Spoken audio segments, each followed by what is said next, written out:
A paz do Senhor, meus queridos amados irmãos em Cristo Jesus. Estamos aqui para mais uma aula do sistema virtual daqui do grupo Sola Scriptura, grupo de devocionais, de estudos bíblicos e também de debates teológicos. Eu sou o professor Claudinho Santos e esta é a aula de número 5, que eu vou comentar aqui sobre o processo da salvação. A Bíblia diz aqui em João capítulo 3 e verso 5. Jesus respondeu: na verdade eu te digo que aquele que não nascer da água e do Espírito não pode entrar no reino de Deus. Ainda eu quero deixar aqui por referência do capítulo 3, do versículo 1 ao 7, que vocês poderão ler aí e meditar aí, beleza? Eu vou dar uma pincelada na parte introdutória e na primeira lição. Eu dei uma pincelada na primeira aula da sequência de aula desses estudos, mas eu gostaria de falar para vocês aqui, dentro desse aspecto. O primeiro ponto, o justificado por Deus. O segundo, os regenerados pelo Espírito. E concluo a minha aula bem resumida aqui para vocês. Aqui vai ser uma aula bem resumida, pessoal, falando sobre a santificação em Cristo. Vou citar várias referências bíblicas, não estarei lendo todas elas, talvez algumas, para não tomar muito tempo dessa aula, que será muito resumida. Muito bem, então acompanhe comigo, que já passa a mão no seu papel, na sua caderneta, na sua caneta, para você fazer as suas anotações, porque vai ser de muita importância essas aulas para todos nós.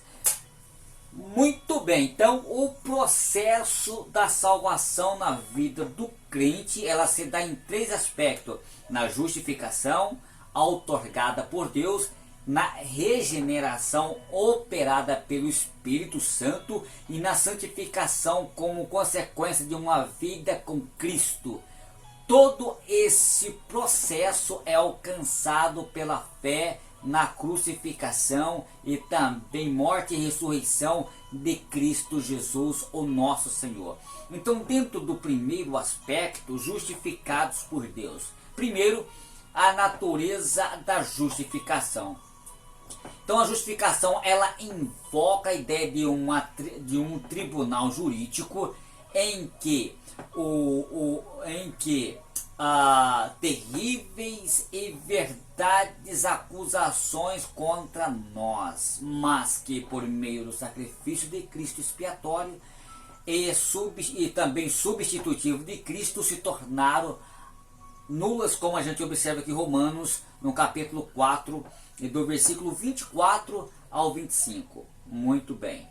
Então, assim, queridos irmãos, somos declarados inocentes, pois a nossa condenação, ela foi substituída pela pena paga por Cristo lá na cruz, como a gente observa aqui em 2 Coríntios capítulo 5, verso 21. Muito bem. Então é um ato gracioso e também amoroso de Deus para todos nós, sem interferência dos méritos humanos, cabendo ao homem somente crer e mediante a fé na obra que Jesus operou por nós. Como a gente observa aqui Romanos, Paulo escrevendo Romanos, capítulo 5, versículo em diante. Entretanto, vale ressaltar que a fé é um meio instrumental para nos unirmos a Cristo. O nosso justificador, ele não acusa, ou seja, ele não acusa da justificação, mas logo a justificação, ela tem como consequência direta do perdão dos pecados e reconciliação do pecador para com Deus. A segunda, que é a segurança da salvação e a santificação na vida do crente. No segundo aspecto, aqui é a necessidade de justificação. Então, queridos, a necessidade da justificação, ela é para que nós encontremos, que nós encontremos justos e santos diante de Deus, a fim de que sejamos participantes das bênçãos também da salvação, para que o diabo não nos acuse, para que o diabo não nos venha nos acusar ou crendo nos pecados que Cristo já nos tinha perdoado. Tá bom? Beleza. Isso nós podemos observar em Romanos, no capítulo 8, do verso 33 ao 34, tá bom? Então, aqui nesse sentido, a pessoa justificada está livre de qualquer condenação e é herdeira da vida eterna, tendo como resultado prático a paz com Deus, como está em Romanos capítulo 5, versículo 1. Muito bem. Então, num terceiro aspecto, a impossibilidade do autojustificação.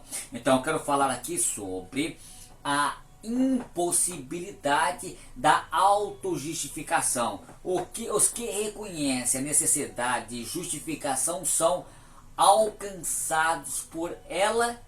Para ilustrar essa realidade, queridos, o Senhor Jesus ele nos ensinou sobre a justificação, apresentando a história de um fariseu que se justificava orgulhosamente por evitar certos pecados, mas não alcançou a justificação enquanto o publicano, que reconhecia a sua miséria diante de Deus. Teve o publicano seus pecados perdoados e a sua vida justificada, como a gente observa aqui em Lucas, no capítulo 18, do versículo 9 ao 14. E nesse aspecto, então a justificação não se refere ao esforço humano por pureza ou por santidade, mas ao estado de retidão diante de Deus, por meio de Jesus Cristo, nosso Salvador. Então o justo que morreu tomando sobre si todas as acusações contra nós. Por isso, queridos irmãos, quando nós por isso quando Deus nos olha após nos tornar uma nova criação, ou seja, uma nova criação que em Cristo Jesus. Como a gente observa aqui em 1 Coríntios capítulo 5, versículo 17. Assim quem está em Cristo nova criatura é, e as coisas velhas já se passaram e esqueceram. Em segundo aspecto, a necessidade da regeneração. Então, para fazermos parte do reino de Deus, é preciso tornarmos nova criatura e nascer do Espírito, como está em João capítulo 3, verso 5, que opera na vida em santificação em nós, porque ele é o agente da regeneração. Regeneração, tá bom? Então o Espírito Santo ele faz brotar entusiasmo espiritual e vida abundante, como está em João, no capítulo 7, versículo 38, onde outrora havia morte, ofensas e pecados, mas quando a gente observa aqui que o agir do Espírito, pela palavra que faz germinar a vida no coração dos salvos, como está em Tiago, no capítulo 1 e do versículo do número 18. Muito bem. Então, no terceiro aspecto, a consequência da regeneração. É possível verificar se somos regenerados por meio de algumas mudanças que possam fazer parte do nosso viver. O amor intenso a Deus, como está em 1 João capítulo 14, versículo 19. O amor pelos irmãos, como está em 1 João capítulo 3, verso 14. A rejeição das coisas mundanas, como está em 1 João capítulo 2, do versículo 15 ao 16. O amor à palavra de Deus, como está em Salmo 119, do verso 103. O amor pelas almas perdidas, como está em Romanos capítulo 9, do versículo 1 ao 3. Então, o desejo de estar em comunhão com Deus e adorá-lo, como está em Salmos 42, do verso 1 em diante. Então, a vitória sobre o pecado, a carnalidade e as práticas contrárias ao Evangelho. Nós temos que rejeitar. Então, o conhecimento da vontade de Deus, como está em 1 Coríntios capítulo 2, do versículo 12. Então, o testemunho interior do Espírito Santo, ele é atestado a nossa filiação ao Pai, como está em Romanos, no capítulo 8, versículo 16. Então, o intenso interesse de praticar a justiça, como está em 1 João, capítulo 2, do versículo 29. Claro que não somos perfeitos e que muitas das vezes nós deparamos com a impossibilidade de manifestar estas mudanças ao tempo todo, mas substancialmente elas estão presentes na regeneração da pessoa, de um crente convertido. Muito bem, então eu quero entrar aqui, termino essa parte aqui falando sobre o regenerado pelo Espírito Santo, e quero comentar aqui falando, e fim da minha participação falando sobre santificados em Cristo, e findo esta aula muito resumida. Muito bem, uma consequência da salvação, que primeiro aspecto, santificado em Cristo, primeiro aspecto, a consequência da salvação. A santificação é um processo pela qual o crente ele se afasta e se separa do pecado para viver uma vida inteiramente consagrada a Deus, desenvolvendo nele então em imagem de Cristo, como está em Romanos capítulo 8, versículo 29, é um processo de cooperação entre o crente e o Espírito Santo que se inicia no momento da justificação do salvo, isto é, Deus vê que o crente como santo, ainda que a santidade, interessante, ainda que a santidade dele precisa ser aperfeiçoada, como está em Efésios 4, versículo 12, no processo da conversão, a santificação é outorgada ao cristão porque Deus o vê santo, separado e amado por ele, o nosso Pai, como está em Colossenses no capítulo 3, verso 12. E nesse sentido, estamos firmados em Cristo e os pecados não têm mais lugar em nossas vidas, como está em 1 João capítulo 3, verso 6. Muito bem. Então, no segundo aspecto, um esforço pessoal.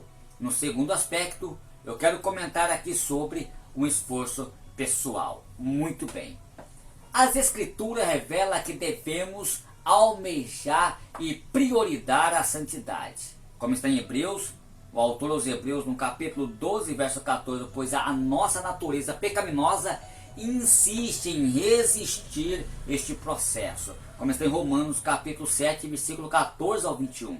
Deus anela pela a santificação dos seus filhos, não por caprichos divinos, mas porque o pecador nos fere de morte e o nosso Pai de amor não quer ver os seus filhos feridos, mortos no pecado, pois assim contraria a natureza amorosa. Assim, para sarar a ferida do pecador, ele enviou o seu Filho para nos libertar do pecado, a fim de vivermos uma vida santa diante dele. Muito bem. No terceiro aspecto, o desafio de sermos santos. Às vezes achamos que podemos continuamente donos assim santos, como está em 1 João capítulo 1, versículo 10. Na verdade, queridos, a nossa meta deve ser esta. Nas mãos deve ser esta. Mas não podemos deixar de reconhecer que somos simultaneamente justos e pecadores, ou seja, em Cristo Deus nos vê absolutamente santos. No entanto, em relação à nossa natureza inclinada ao pecado, a nossa santificação, ela sofre reveses, como a gente observa aqui em Romanos capítulo 7, versículo 15. Mas por isto é exigido um esforço pessoal e dependência contínua do Espírito Santo para sermos santos. Queridos irmãos, convém que os crentes, como pessoas justificadas, regeneradas e perdidos por meio das consequências positivas ou negativas, ou às vezes o processo da salvação atrás sobre a nossa vida, e que somente Jesus pode salvar e transformar o do pecador. Como disse para vocês, é uma aula muito resumida. Fica aqui com essa aula e até a próxima aula, se Deus nos dá permissão. Eu gostaria de falar sobre o que é o homem, e é uma aula muito importante para todos nós, que é a aula de antropologia, a doutrina que fala acerca do homem. Um abraço a todos vocês, do seu amigo hoje e sempre, Claudine Santos.